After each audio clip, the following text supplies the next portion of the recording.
There's something nobody warns you about after menopause, and it's the very thing most likely to catch up with you. And it isn't breast cancer, which is what most of us are watching for. It's actually your heart. Hi, I'm Stephanie, and I'm not telling you that to frighten you. I'm telling you because I want to do the opposite. Because here's what's really going on. For most of your life, estrogen was quietly standing guard over your heart, looking after your blood vessels without you ever having to think about it. And now, as it steps back, that job lands in your hands, which sounds daunting, I know, but it's actually where the good news starts, because it means you have far more say in this than anyone ever told you. And we're going to do it the easiest way there is, by building a plate that loves your heart right back. Let me give you the number properly, because it really does deserve it. There is a big body of research now, thousands of people followed for years, that all points the same way. A handful of ordinary, everyday habits stacked together: eating well, moving your body, not smoking, keeping your alcohol down, staying a healthy weight, are tied to dramatically fewer heart attacks. In one Swedish study conducted on 20,000 men, 4 out of 5 heart attacks look preventable. Which leaves us with a question that nobody had really properly answered. Well, what about women? Then, in 2025, we got an answer.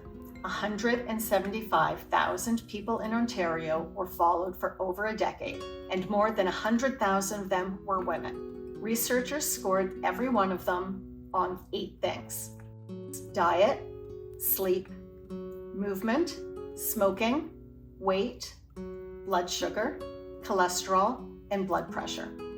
They found out that those 8 things affected a woman's heart twice as much as a man's. And yes, it sounds like bad news, terrifying even, but here's the better news. It works both ways. The small things that you didn't think were going to make any difference may be doing more for you than for the men in your life.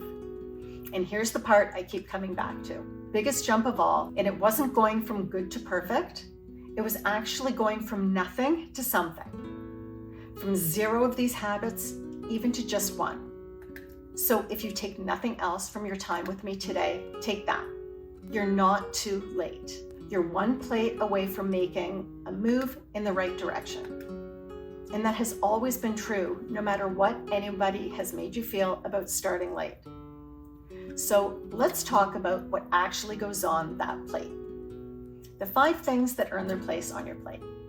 Number 1, olive oil.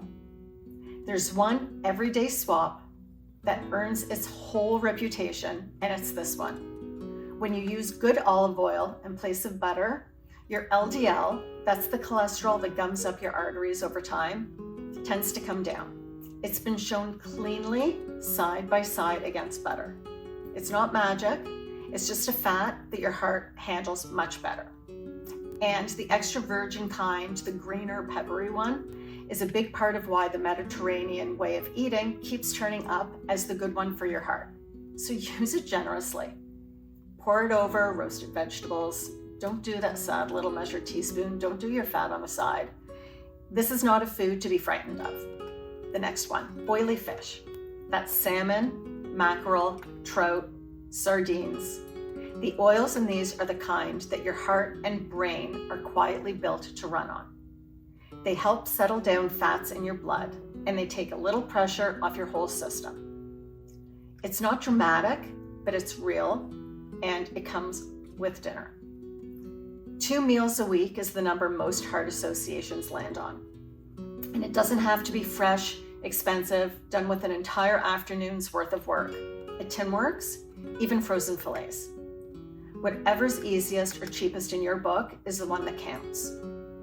The salmon in my cookbook literally takes 7 minutes, so it's an easy one to add. And canned salmon has the same power boost as sardines.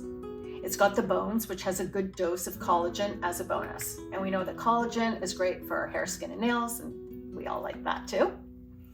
The next one is fiber.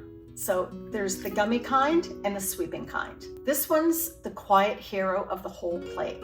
And there are 2 kinds of it, as I said, doing 2 different jobs. Soluble fiber is the gummy kind. It's in your gut, and it turns to that gel that grabs onto cholesterol and carries it out of your body before it can be absorbed. You are quite literally sweeping a little cholesterol out the door.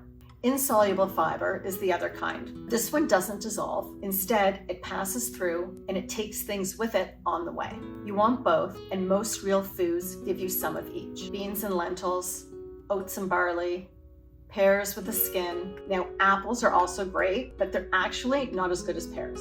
And raspberries happen to be the highest fiber berry there is, and frozen is fine. A spoonful of chia or flaxseed in your yogurt is great. Remember to soak your chia seeds first so they expand before they're in your gut. If you eat, they're super filling because they really absorb a ton of water. Now, here are some reminders. Oats are not meant to be taken every single morning. Oats are a great option. They've got good soluble fiber, but for some women, a big bowl of them on its own moves blood sugar more than they'd like. Okay, let's talk about beans. So if beans don't agree with you, you're not doing anything wrong. They're actually not supposed to be fully digestible. The sugars that cause the trouble are water soluble, which means that soaking them and then throwing out that soaking water takes away a lot of it with it. Sprouted ones are much gentler on your stomach, and there's an old Japanese trick of dropping a strip of kombu, that's dried seaweed, into the pot while they cook. It helps break down the sugars that give you the trouble, so the beans sit easier.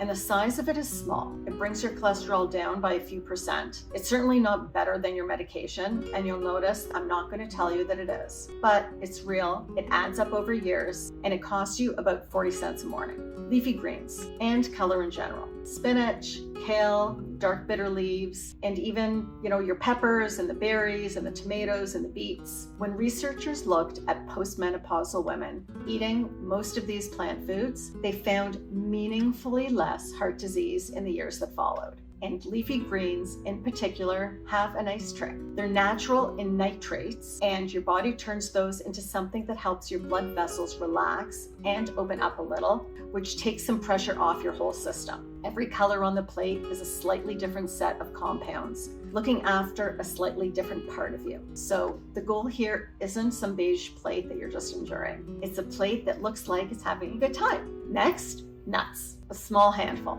Walnuts, almonds, cashews, whatever you like. And these have better evidence behind them than people actually realize. There was a big Spanish trial called PREDIMED. Thousands of people followed for years, and the group whose Mediterranean diet included a daily serving of mixed nuts had about 30% fewer major heart events than the comparison group. 30%. And the sweet spot in the research is small, roughly an ounce a day, which is that handful. For something that you can keep in a bowl on the counter, that is a great return. Okay, so let's look back at that list with me for a sec. Is there a single thing on there that sounds like deprivation to you? Because I don't see it. I see dinner. I see food you'd order on purpose. And that's the thing the frightening version of this conversation never tells you.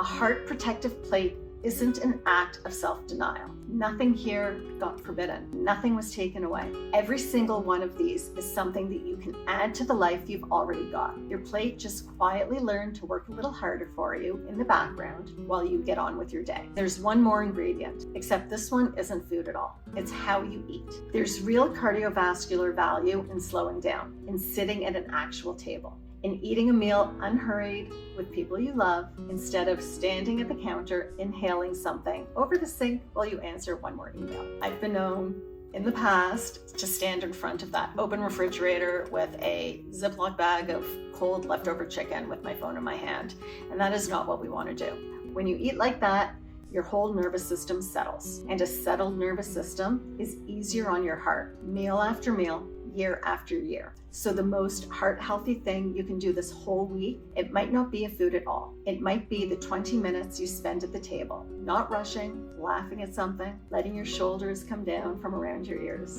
And let me leave you where we started, because I meant it. You are not too late, and you do not need to be frightened into any of this. Your heart responds to what you do at any age, and the things that work are small enough that you could start any of them this week. So start whichever one made you think, I could actually do that. That's the right one. That's always the right one. And if you like these on real plates in real meals that you'd actually make on a Tuesday or a Wednesday, that's exactly what my cookbook is. There are over 100 recipes built around foods that you love, not too fussy, not about denial. It's called Love What's on Your Plate, and the link is just below this video.